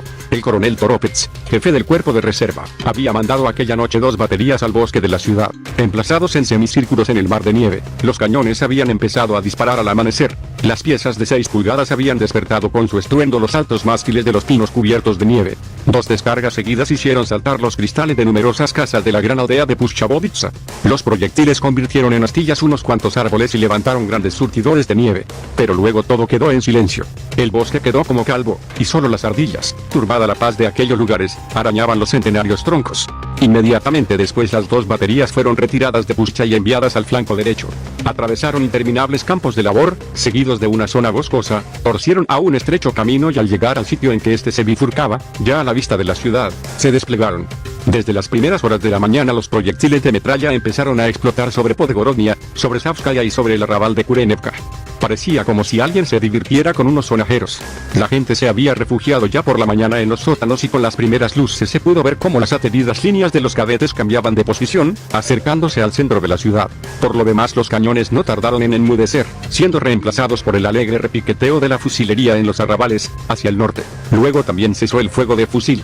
El tren del jefe del cuerpo de reserva, Toropets, se encontraba en un apeadero a 5 verstas del muerto poblado de Sviatosino, casi cubierto por la nieve y aturdido por el estruendo de los cañonazos, en el corazón de un enorme bosque. Durante toda la noche en los 6 vagones no se había apagado la luz eléctrica, en el apeadero no había cesado de sonar el teléfono. Tampoco los aparatos de campaña instalados en el mugriento coche salón del coronel Toropets habían conocido el reposo. Cuando el nevado día acabó de iluminar los contornos, los cañones dejaron oír de nuevo su voz, disparando contra la línea del ferrocarril de Sviatosino a Postvolinsky. Los pajarillos piaron en las amarillas cajas y Toropets, flaco y nervioso, dijo a su ayudante Judiakovsky: han tomado Sviatosino. Tenga la bondad, señor ayudante, de decir que lleven hasta allí las comunicaciones. El tren de Toropets avanzó lentamente entre los muros de altos árboles hasta detenerse cerca del cruce de la vía con una ancha carretera que, como una flecha, se hundía en la ciudad. Y allí, en el coche salón, el coronel Toropets pasó a cumplir el plan que se había trazado en 2 noches sin sueño en aquel mismo vagón, plagado de chinches, que llevaba el número. La ciudad se levantaba entre la niebla, asediada por todos los lados. Al norte, por la parte del bosque y las tierras de labor, al oeste desde Sviatosino, que los de Petliura acababan de tomar, y al sur desde las arboledas, cementerios y prados envueltos por el cinturón de la vía férrea, por todos los senderos y caminos, o simplemente por las nevadas llanuras, sin que nada la pudiera contener, avanzaba la negra masa de la caballería. Rechinaban los pesados cañones y la infantería del ejército de Petliura, extenuada tras un mes de marchas, se hundía en la nieve. En el coche salón, con su aplastado piso de moqueta, a cada momento resonaba el suave piar de los aparatos y los telefonistas Franco y Garaz, que se habían pasado la noche en vela, empezaban a quedarse dormidos. Pío, pío, al habla, pío, pío. El plan de Toropets era astuto como lo era el propio coronel, un hombre de negras cejas, mejillas afeitadas y nervioso. Por algo había mandado las 2 baterías al bosque de la ciudad, por algo habían estado disparando en la helada madrugada y habían destruido la línea del tranvía de Pushchavoditsa. Por algo había sacado después las ametralladoras emplazadas en las tierras de labor y las había acercado al flanco izquierdo. Toropets quería engañar a los defensores de la ciudad, hacerles creer que tenía el propósito de asaltarla por su flanco izquierdo, por el norte, partiendo del arrabal de Kurenevka, a fin de atraer a aquella parte a los defensores, mientras él emprendía un ataque frontal desde Sviatosino, a lo largo de la carretera de Brest-Litovsk, y por el extremo de su flanco izquierdo, por el sur, partiendo de la aldea de Demievki. Y en cumplimiento del plan de Toropets se desplazaban las unidades del ejército de Petliura, pasando del flanco izquierdo al derecho, y con el acompañamiento de silbidos y de la música del acordeón, con los mandos a la cabeza, se había puesto en marcha el regimiento de negros capuchones de Kosirlesko. Gloria, retumbaban los bosquecillos de Gal, gloria. Dejaron a un lado Gal y después de atravesar la vía férrea por un puente de troncos divisaron la ciudad. Conservaba aún el calor del sueño y sobre ella se cernía como una nube, lo mismo podía ser la niebla que el humo. Kosir, poniéndose de pie sobre los estribos, asestó los prismáticos hacia el lugar en que se amontonaban las techumbres de las altas casas y las cúpulas de la vieja catedral de Santa Sofía. En el flanco derecho de Kosir se había entablado ya el combate. A 2 verstas de su puesto de mando los cañones alzaban su vozarrón de bronce y se oía el tableteo de las ametralladoras. La infantería de Petliura se acercaba a saltos a Post-Volinsky mientras que las débiles líneas de la infantería blanca, cada uno vestido a su manera, desconcertadas por el intenso fuego, abandonaban Post. La ciudad, un cielo bajo y denso, las casitas de los alrededores, un capote de vez en cuando. Acaban de decir que se ha llegado a un acuerdo con Petliura, dejarán pasar a todas las unidades rusas, con sus armas, para que puedan ir al Don, con Denikin. ¿De veras? Cañones, cañones. Boom, boom. Empieza a cantar una ametralladora. Desesperación y perplejidad en la voz del cadete. Pero espera, entonces tendremos que poner fin a la resistencia. Angustia en la voz del otro cadete. El diablo sabe lo que pasa. Desde las primeras horas de la mañana el coronel Schotkin no estaba en su puesto de mando, y no estaba por la sencilla razón de que ese puesto de mando ya no existía. La noche del 14 el puesto de mando de Schotkin había sido trasladado a la estación ferroviaria Ciudad I, y la noche la pasó en el Hotel Rosa de Estambul, junto a telégrafos. El teléfono de Schotkin cantó durante aquella noche de tarde en tarde, pero al hacerse de día enmudeció. Y por la mañana 2 ayudantes del coronel desaparecieron sin dejar rastro. Una hora más tarde Schotkin, después de buscar en los cajones de su mesa y de romper unos papeles, salió del Rosa de Estambul, con los suelos cubiertos de escupitajos, pero ya no vestía el capote gris con insignias, sino un peludo abrigo de civil y sombrero flexible. Nadie sabría decir de dónde habían salido estas prendas. El paisano Schotkin tomó un coche de punto a cierta distancia del hotel y se hizo llevar a Lipki. Llamó a la puerta de un cuartito bien amueblado, se besó con una regordeta rubia de cabellos de oro y pasó al interior. Después de balbucear mirando a los ojos de la rubia, que se quedaron desorbitados por el espanto. Se acabó todo. No puedo más. El coronel Schotkin se retiró a la alcoba, tomó una taza de café preparado por la rubia de cabellos de oro y se quedó dormido. Los cadetes del primer grupo de voluntarios no sabían nada de esto. Lástima. Si lo hubiesen sabido, acaso, en un momento de inspiración, en vez de aguantar la metralla en Post-Volinsky se habrían dirigido al cómodo cuartito de Lipki, habrían sacado de él al dormido coronel Schotkin y, después de llevarlo a la calle, lo habrían colgado de la farola que había justamente frente al pisito de la personilla de cabellos de oro. Habrían procedido bien, pero no lo hicieron porque no sabían ni comprendían nada. No solo ellos, en la ciudad nadie comprendía nada, y tardarían en comprender. En efecto, en la ciudad estaban los alemanes hombres de hierro, aunque, cierto, ya un poco minados. En la ciudad estaba el Edman con su recortado bigotillo de la herida en el cuello del misterioso mayor von Schlatt. Eran muy pocos los que se hallaban al corriente aquella mañana. En la ciudad estaba su excelencia el príncipe Belorukov, estaba el general Kartusov, que formaba milicias de voluntarios para defender la madre de las ciudades rusas. Después de todo, sonaban y cantaban los teléfonos de los estados mayores. Nadie sabía, aunque desde las primeras horas de la mañana había empezado en ellos la desbandada. En la ciudad la palabra Petliura provocaba aún estallidos de cólera y en noticias de aquel día todavía se burlaban de él los rijosos periodistas peterburgueses. Por la ciudad desfilaban los cadetes. En los arrabales de Karbayevsky, ya silbaba como un ruiseñor la abigarrada caballería y al trote largo se desplazaba del flanco izquierdo al derecho. Si ya lanzaban sus silbidos a 5 verstas, en que confiaba el Edman, porque silbaban por su alma. Como silbaban, ¿saldrían los alemanes en su defensa? Pero entonces, ¿por qué estos alemanes de recortado bigote sonreían en la estación de Fastov cuando veían pasar un tren tras otro con dirección a la ciudad con las tropas de Petliura? ¿Se había llegado a un acuerdo con este para dejarle pasar tranquilamente? Pero entonces, ¿por qué diablos los cañones de los oficiales blancos hacían fuego contra Petliura? No, nadie comprenderá lo que ocurría en la ciudad aquel de diciembre. Sonaban los teléfonos de los estados mayores, aunque cada vez menos y menos. Menos. Pío. ¿Qué hay por ahí? Pío. Manden munición al coronel. Stepanov. Ivanov. Antonov. Stratonov. Aldón. Debemos irnos al Don, hermanos. Aquí no puede salir nada. Pío. Ojalá reviente la canalla de los estados mayores. Aldón. Cada vez menos, y al mediodía los teléfonos casi han dejado de sonar. En torno a la ciudad, aquí y allá, revientan los proyectiles con estruendo. Pero en la ciudad, a pesar de los estampidos, al mediodía la vida seguía su curso de siempre. Las tiendas permanecían abiertas. Las aceras estaban llenas de transeúntes, se abrían y cerraban las puertas con fuerza y el tranvía pasaba con su traqueteo de costumbre. Pero al mediodía la alegre música de las ametralladoras empezó a sonar en las colinas de Pechersk. El tableteo voló hasta el centro de la ciudad. Eso es ya a 2 pasos. ¿Qué ocurre? Los transeúntes se detenían y empezaban a oler el aire. Las aceras se fueron quedando vacías. ¿Qué es eso? ¿Quién es? ¿Quién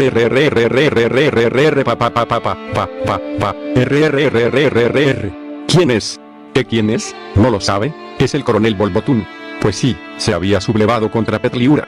El coronel Bolbotún, aburrido de su difícil misión de consejero en el estado mayor del coronel Toropets, había decidido acelerar un tanto los acontecimientos. Sus jinetes se habían helado al otro lado del cementerio, en el extremo sur, donde casi tenían al alcance el nevado Dnieper. Se había helado el propio coronel. Puso en pie a su regimiento de caballería y, de 3 en fondo, estirándose a lo largo del camino, se acercó a la vía que pasaba por los arrabales de la ciudad. Allí no encontró a nadie. Las 6 ametralladoras de Bolbotún empezaron a disparar y los ecos de los disparos se extendieron por toda la arboleda de Nizhnia y Atelika.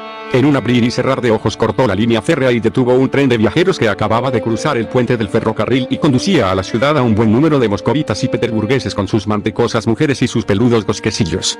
La gente del tren empezó a chillar, pero Bolbotún no tenía tiempo para entretenerse en aquellos momentos con los perros.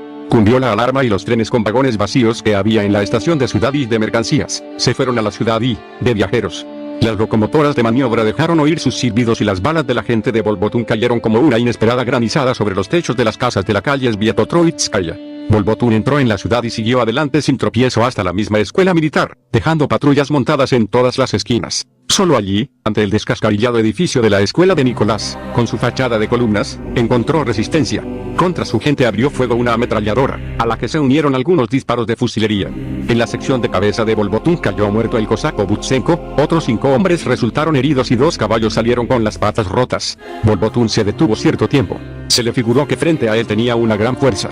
Y en realidad contra el coronel disparaban 30 cadetes y 4 oficiales con una ametralladora. Los hombres de Bolbotún echaron pie a tierra obedeciendo a la voz de mando y empezaron a contestar a los cadetes. Pechersk se vio invadido por aquel estruendo, el eco repiqueteaba en las paredes y por la parte de la calle Millonaya todo hervía como el agua de una tetera.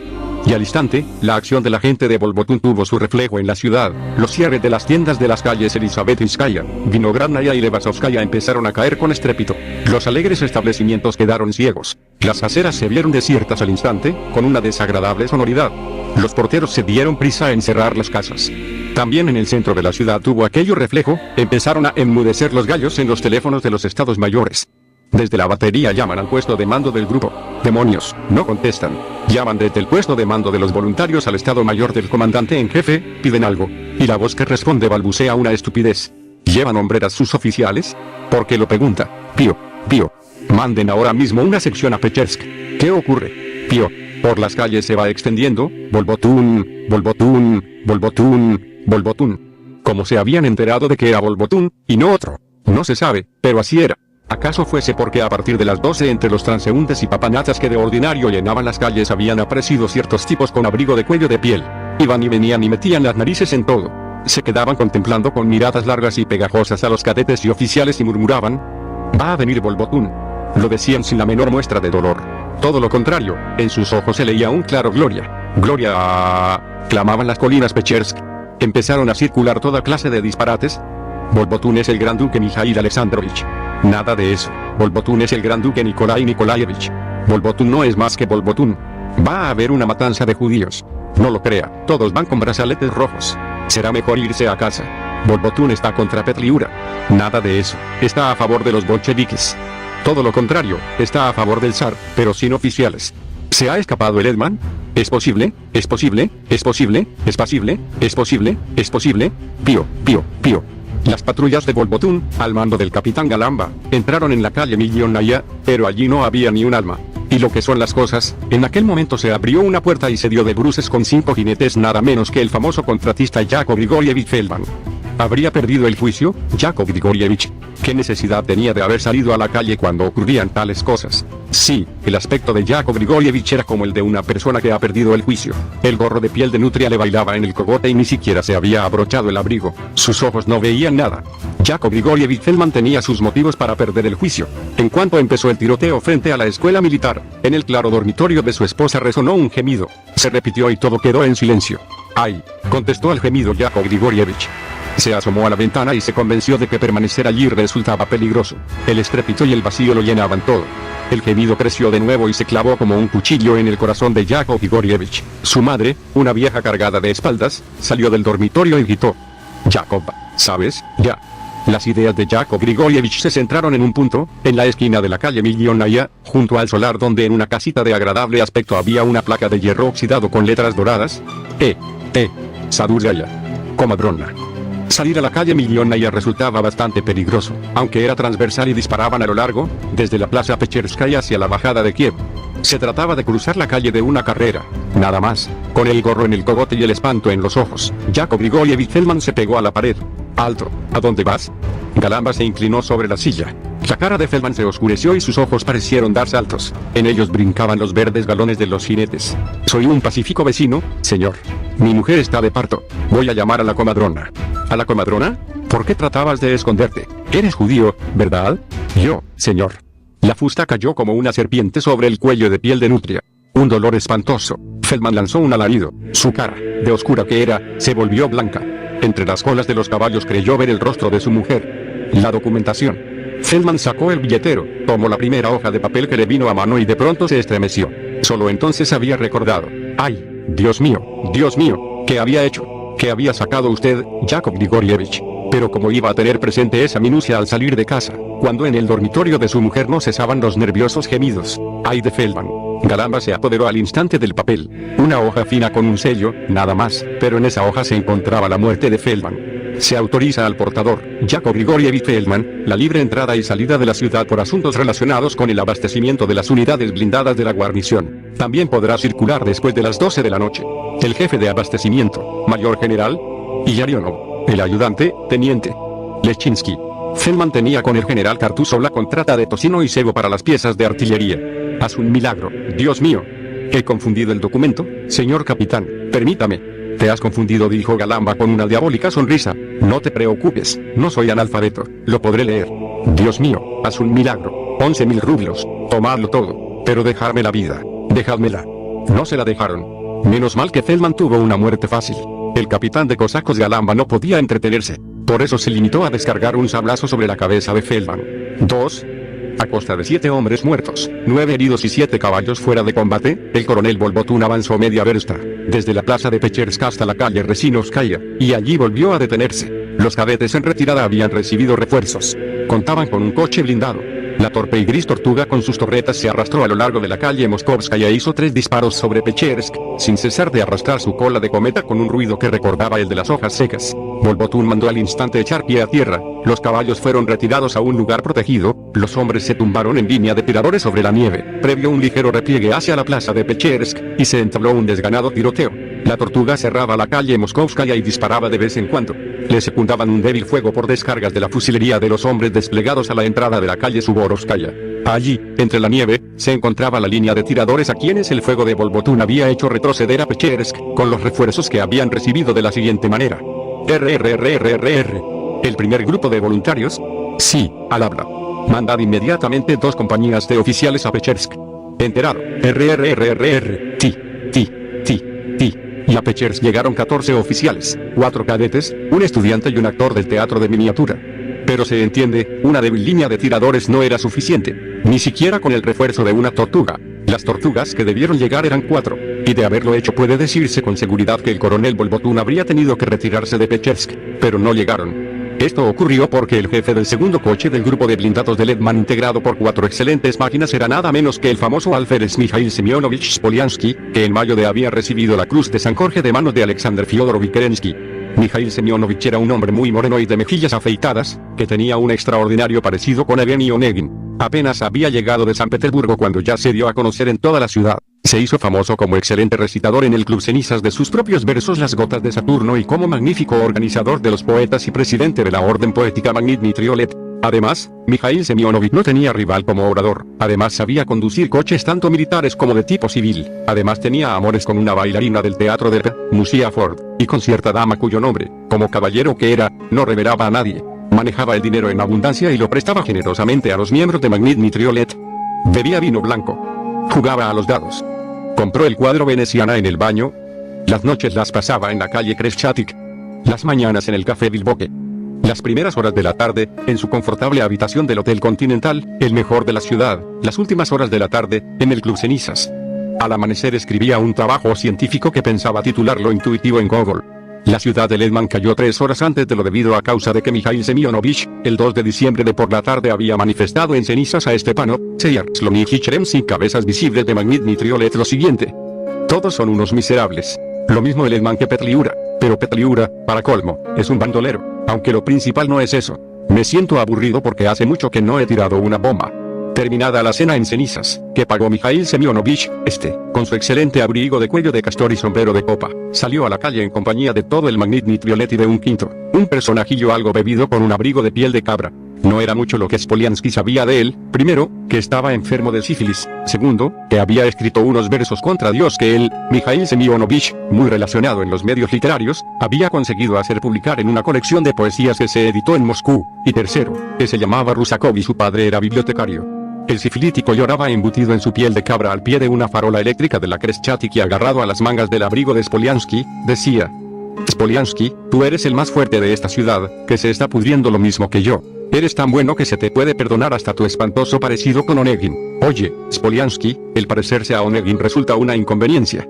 Parece que tienes demasiada salud. No luces una noble barriguita que pudiera convertirte realmente en un gran hombre de nuestros días. Aquí me tienes a mí, me pudro y estoy orgulloso que así sea. Tienes demasiada salud, pero eres fuerte como un tornillo. Enróscate, pues, como es debido, hacia arriba, así. Y el sifilítico mostró cómo debía hacerlo. Se agarró a la farola y empezó a enroscarse en ella, alargándose y haciéndose más delgado, como una culebra. Pasaron unas prostitutas con sus sombreritos verdes, rojos y negros, hermosas como muñecas, y dijeron alegremente al tornillo: ¿qué olfateas, hijo de mala madre? Muy lejos disparaban los cañones y Mikhail Semyonovich se parecía, en efecto, a Onegin bajo los copos que volaban a la luz de la farola. Vete a dormir, dijo al tomillo sifilítico, apartando algo la cara para que no le tosiera en la boca. Vete. Empujó con las puntas de los dedos en el pecho del abrigo de piel de cabra. Los negros guantes de gamuza rozaron el raído paño, los ojos del sifilítico parecían de cristal. Se separaron. Mikhail Semyonovich tomó un coche de punto, dio la dirección a la Malaya Provalnaya y se alejó. El de la piel de cabra, tambaleándose, se dirigió a pie a su casa, en el barrio de Podol. El propietario de la piel de cabra estaba de noche, en el piso del bibliotecario, con el torso desnudo y una vela en la mano ante el espejo. El miedo galopaba como un diablo en sus ojos. El sifilítico, con las manos temblorosas, hablaba y sus labios saltaban como los de un niño. Dios mío, Dios mío, Dios mío, qué espanto, qué espanto, qué espanto. Ay, esa tarde. Soy un desgraciado. Porque Seyer estuvo conmigo y no le pasó nada, no se contagió porque es un hombre de suerte. ¿Y si matase a esa liolca? ¿Pero qué sentido tendría? A ver, ¿quién me lo explica? Oh, señor, señor. Tengo 24 años y hubiera podido. Pasarán otros 15, acaso menos, y los ojos cambiarán por completo, se me torcerán las piernas. Luego empezaré a decir frases estúpidas y sin sentido y acabaré en un cadáver putrefacto. El cuerpo, desnudo hasta la cintura, se reflejaba en la polvorienta luna del armario, la vela se consumía en la mano levantada y en el pecho se veía una fina erupción en forma de estrellitas. Las lágrimas corrían incontenibles por las mejillas de enfermo y su cuerpo se estremecía con los sollozos. Debía pegarme un tiro, pero no tengo valor para hacerlo. ¿Por qué te voy a mentir a ti, Dios mío? ¿Por qué te voy a mentir a ti, que eres mi reflejo? Del pequeño cajón de un escritorio de señora sacó un fino librito impreso en un pésimo papel grisáceo. Las rojas letras de la cubierta decían: Fantasmistas futuristas. Versos de M. Spoliansky, D. Friedman, V. Sarkevich, I. Rusakov. Moscú. El pobre enfermo abrió el libro por la página 13 y vio los conocidos versos blasfematorios de la Rambla de Dios de I. Rusakov. Allí gimió el enfermo, apretando los dientes. Ahí repitió presa de un tormento insufrible. Desencajado, escupió sobre la página de los versos y tiró el libro al suelo. Luego se puso de rodillas y santiguándose con cruces pequeñas y temblorosas, inclinándose hasta tocar con la fría frente el parquet lleno de polvo, empezó a orar, con los ojos puestos en la negra y desolada ventana. Señor, ten piedad de mí y perdóname estas infames palabras. Mas, ¿por qué eres tan cruel? ¿Por qué? Sé que me has castigado. Me has impuesto un castigo terrible. Mira mi piel, por favor. Te juro por todos los santos, por todo cuanto yo quiero en el mundo, por la memoria de mi difunta madre, que estoy bastante castigado. Creo en ti, creo con el alma, con el cuerpo, con la última fibra de mi cerebro. Creo y solo recurro a ti porque en el mundo entero no hay nadie que pueda ayudarme. Todas mis esperanzas están puestas en ti. Perdóneme ya que las medicinas surtan efecto. Perdóname si dije que no existes. Si no existieras, ahora yo sería un miserable perro sarnoso sin esperanza.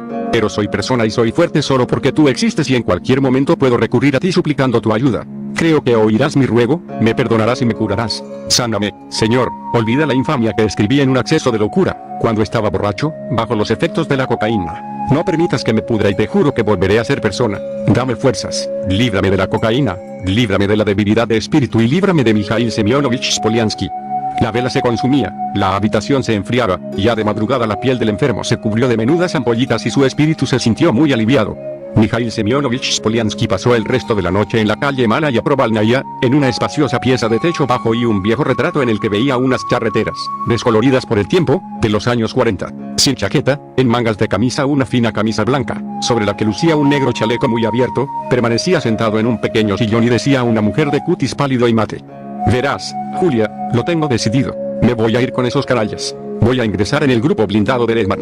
La mujer, que se envolvía en una toquilla, martirizada media hora antes y apabullada por los besos del apasionado Onegin, contestó: Lo siento mucho, pero nunca he podido comprender tus planes. Mikhail Semyonovich tomó de la mesita que había junto al silloncito una alta copa de oloroso coñac y replicó: Ni falta que hace. 2 días después de esta conversación el aspecto de Mikhail Semyonovich había cambiado por completo. En vez del sombrero de copa usaba aplastada gorra de visera con escarapela de oficial, en vez del traje de paisano, un chaquetón que le llegaba a la rodilla, con arrugadas sombreras de campaña. Se había agenciado unos guantes de manopla como los de Marcel en los hugonotes. Todo él, de pies a cabeza, estaba manchado de aceite de engrasar y tiznado, incluso la cara. En cierta ocasión, el 9 de diciembre, 2 coches entraron en combate en las proximidades de la ciudad y su éxito fue extraordinario.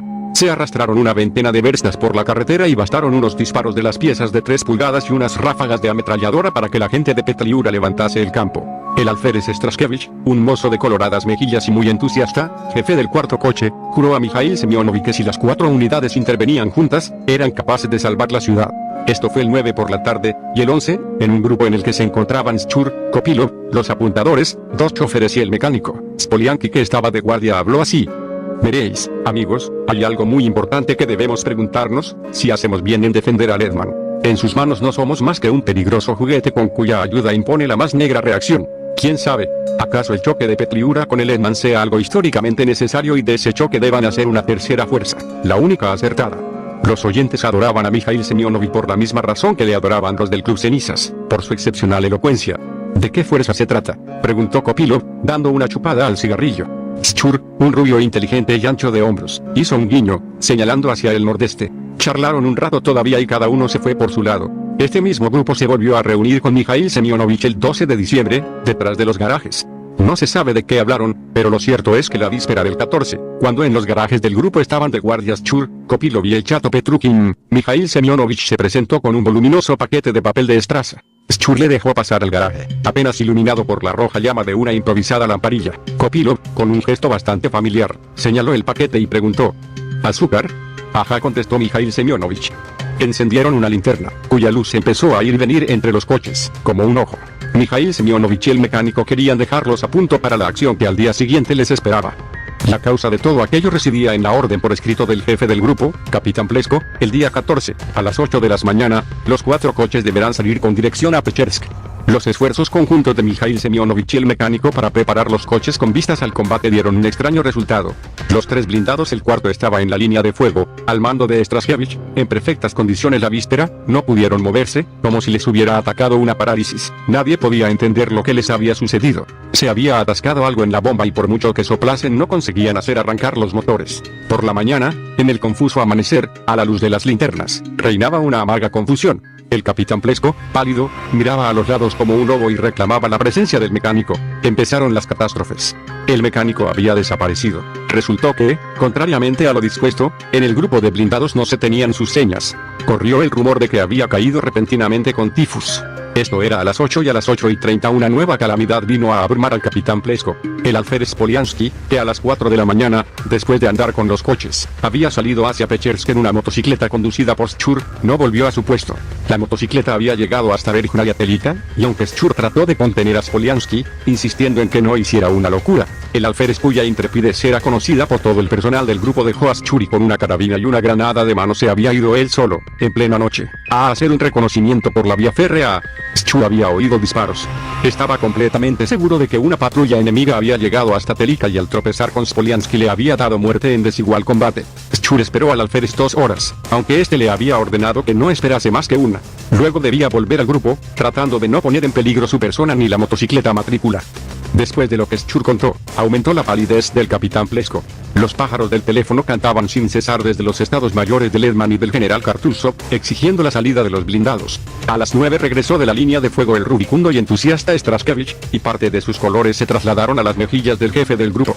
El entusiasta había llevado su coche a Pechersk, donde, según queda dicho, había cerrado el paso de la calle Soborovskaya.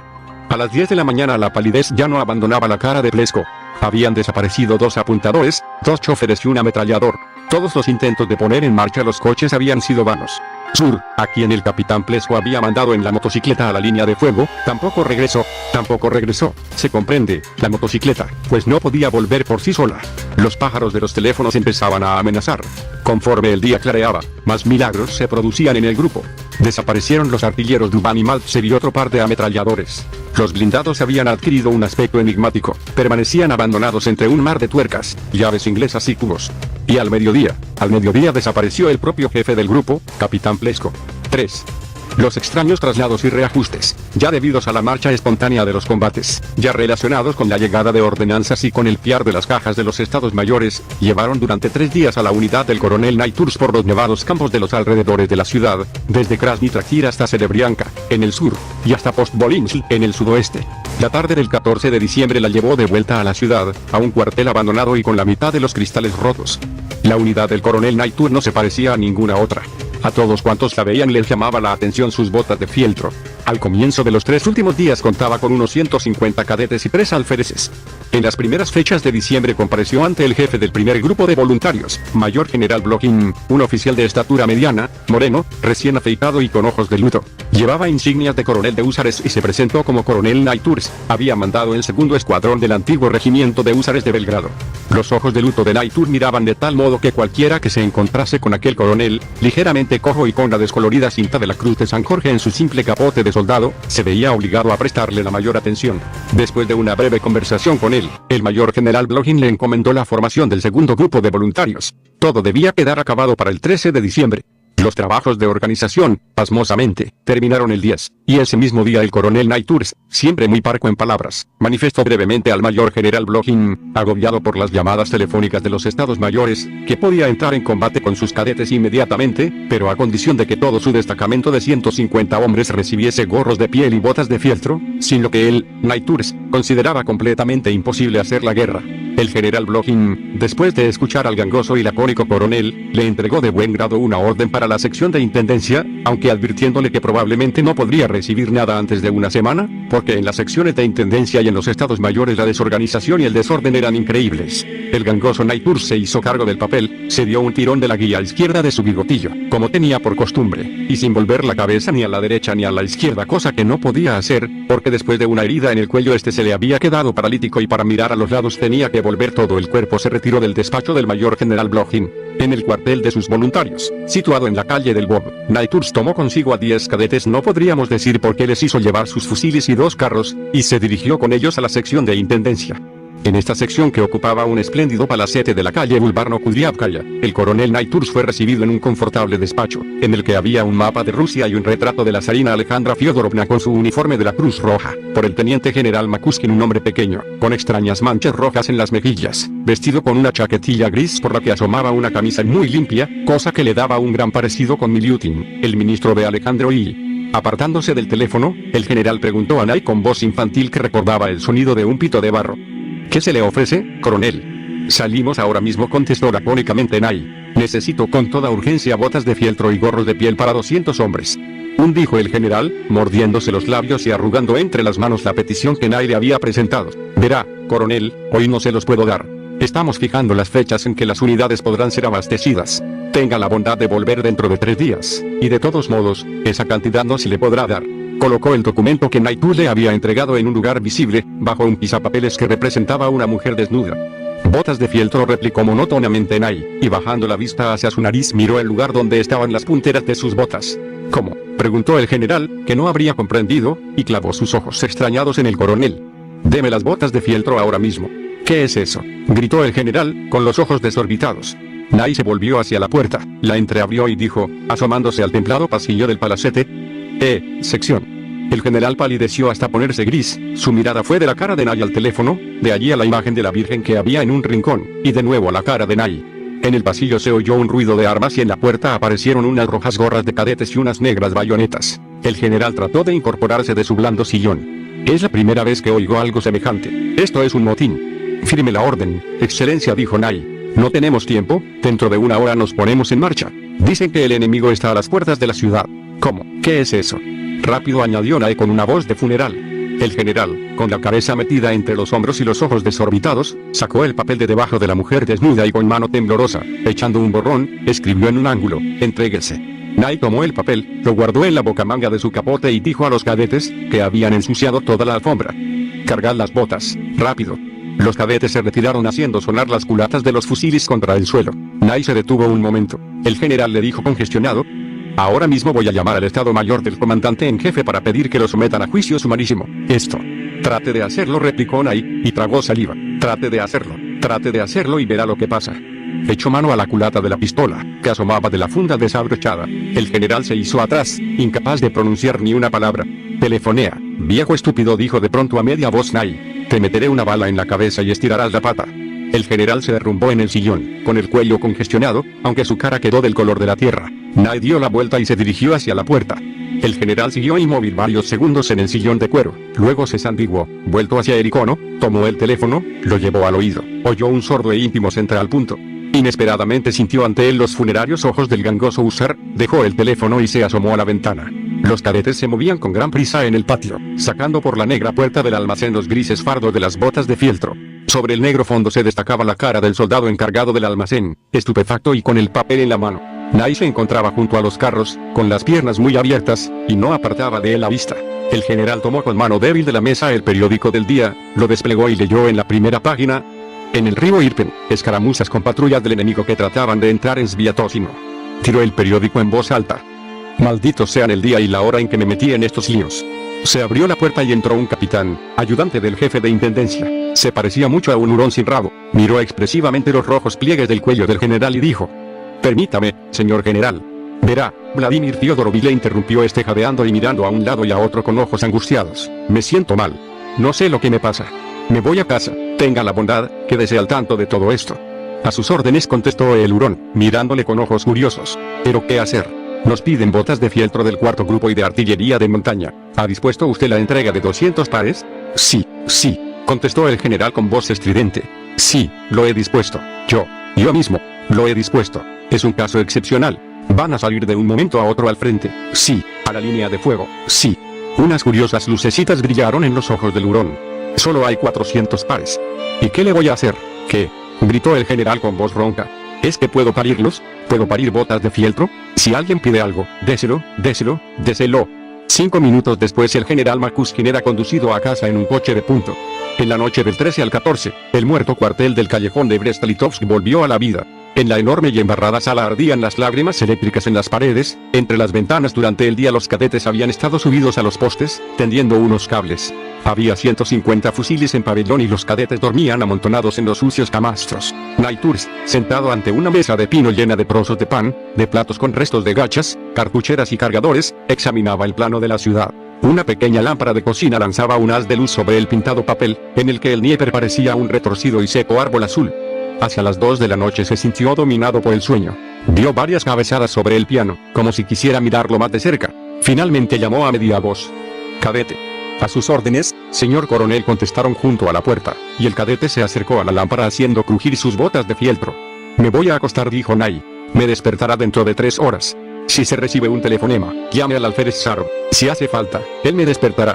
No se recibió ningún telefonema. Aquella noche el Estado Mayor no inquietó para nada al destacamento de Nay. Los hombres salieron al amanecer con 3 ametralladoras y otros tantos carros, que se extendieron a lo largo del camino. Las casitas de las afueras parecían muertas.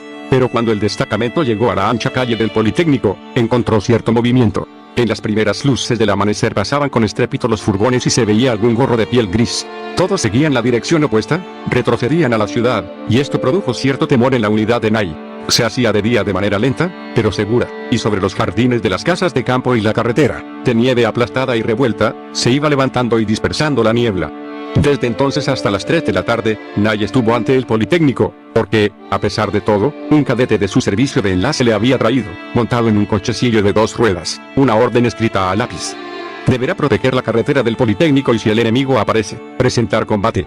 A este enemigo lo vio Nighthurst por primera vez a las 3 de la tarde, cuando en su flanco izquierdo, a lo lejos, sobre la explanada del departamento militar, cubierta de nieve, apareció un gran número de jinetes. Era el coronel Kosilevsko, quien de conformidad con la orden de operaciones del coronel Toropets, trataba de abrirse camino por la carretera hacia el corazón de la ciudad. En realidad Kosilevsko, que hasta entonces no había encontrado la menor resistencia, no atacaba a la ciudad, sino que entraba en ella victoriosamente y a las claras, al tanto como estaba de que tras su regimiento venían los hombres del coronel Sosnenko, 12 regimientos de la División Azul, un regimiento de tiradores y 6 baterías. Cuando en la explanada aparecieron los puntos montados, los proyectiles de metralla empezaron a explotar con grandes zumbidos en el denso cielo, que prometía una abundante nevada. Los puntos montados se reunieron en una cinta y, a todo lo ancho de la carretera, empezaron a hincharse, a hacerse mayores, hasta que se lanzaron al galope sobre Nighthurst. En las líneas de los cadetes se oyó el ruido de los cerrojos. Nay sacó un silbato, lo hizo sonar con todas sus fuerzas y gritó: «Contra la caballería, por descargas, fuego». Una chispa recorrió la gris línea y los cadetes enviaron a cosir la primera andanada. Después de esto, por 3 veces, pareció que algo caía desde el mismo cielo hasta las paredes del Instituto Politécnico, rechazando el alud que se les venía encima, y otras tantas veces dispararon los hombres de Nighthurst. A lo lejos, las negras cintas de la caballería se rompían y dispersaban, hasta que acabaron por desaparecer de la carretera. Algo le ocurrió en aquel momento al coronel. En realidad, ninguno de sus hombres había visto en él nunca muestras de miedo, pero entonces los cadetes se imaginaron que Nay había advertido algo peligroso en su sector o había oído algo a lo lejos. En una palabra, le ordenó el repliegue hacia la ciudad. Cubrió con una sección la retirada de sus hombres, sin cesar de disparar, y luego se hizo atrás él mismo. Así, durante 2 verstas, siguieron su repliegue hasta verse en el cruce de la carretera con el callejón de Brest-Litovsk donde habían pasado la noche. Aquello estaba completamente muerto y no se veía ni un alma. Al llegar allí Nay ordenó a 3 cadetes: «Vayan a la carrera a la Polevaya y a la Volkschagovskaya y vean dónde están nuestras unidades y qué es de ellas. Si encuentran furgones, coches o cualquier otro vehículo que retrocede desorganizadamente, háganse cargo de ellos. En el caso de que les ofrezcan resistencia, amenacen con las armas y, en último extremo, recurran a ellas». Los cadetes corrieron hacia atrás y la izquierda hasta perderse de vista, mientras que por delante las balas empezaron a silbar sobre el destacamento, repiqueteaban en los techos, cada vez con más frecuencia y en la línea un cadete cayó de bruces sobre la nieve y la tiñó con su sangre. A continuación otro, con un Nay, se vino abajo junto a una ametralladora. Los hombres de Nay extendieron sus líneas y abrieron un fuego rápido contra las oscuras filas del enemigo, que brotaban de la tierra como por arte de magia. Los cadetes heridos eran retirados de la línea de fuego, entraron en funciones las blancas vendas. Nay mantenía los dientes apretados. No cesaba de volver su cuerpo, cada vez más, tratando de adivinar lo que ocurría en sus flancos, y hasta por su cara se podía advertir la impaciencia con que esperaba a los cadetes enviados de reconocimiento. Llegaron por fin, jadeando como galgos después de una larga carrera. Nay se puso en guardia y su cara se oscureció. El primero de los cadetes quedó en posición de firmes ante él y dijo a duras penas: «Señor coronel, no hemos encontrado ninguna unidad nuestra ni en Zuliavka ni en ningún sitio se detuvo a tomar aliento. En nuestra retaguardia se oye fuego de ametralladora y la caballería enemiga acaba de cruzar Zuliavka. Parece que están entrando en la ciudad». Las palabras del cadete fueron ahogadas por el ensordecedor silbido de Nay. Los tres carros pasaron con estrépito al callejón de Brest-Litovsky, por la Fonarnaya, siguieron adelante saltando entre los baches. En los carros iban los dos cadetes heridos, 15 hombres armados y las dos ametralladoras. Era todo lo que podían llevar. Naitur se volvió hacia sus hombres y con voz potente y gangosa les dio una extraña orden, que nunca habían oído. En el antiguo cuartel de la calle del Bob, con sus paredes descascarilladas y todas las estufas encendidas, aguardaba impaciente la tercera sección del primer grupo de voluntarios de infantería. La integraban 28 cadetes. Lo más curioso era que el jefe de quienes con tanta impaciencia aguardaban era Nikolka Turbin, el subcapitán Bezukov, comandante de la sección, y los dos alféreces no habían vuelto del Estado Mayor, a donde habían ido aquella mañana. Nikolka, el de mayor graduación, iba y venía por el cuartel, sin cesar de acercarse al teléfono, que no perdía de vista. Así fue pasando el tiempo hasta las 3 de la tarde. Las caras de los cadetes acabaron por ponerse serias. A las 3 sonó el teléfono de campaña. ¿Es la tercera sección del grupo de voluntarios? Sí. Que se ponga el comandante. ¿Quién habla? Del Estado Mayor. El comandante no ha vuelto. ¿Quién es usted? El suboficial Turbin. ¿Es usted el de mayor graduación? Sí. Lleve inmediatamente sus hombres al punto que le voy a indicar. Y Nikolka reunió a los 28 hombres y los sacó a la calle.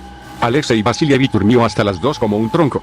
Se despertó como si le hubieran echado un jarro de agua. Miró el reloj que había dejado en la silla. Vio que eran las 2 menos 10 y se apresuró a levantarse, se calzó las botas de fieltro, se metió en los bolsillos con prisa, olvidando ya una cosa, ya otra, las cerillas, la pitillera, el pañuelo, la pistola y 2 cargadores. Se apretó el cinturón.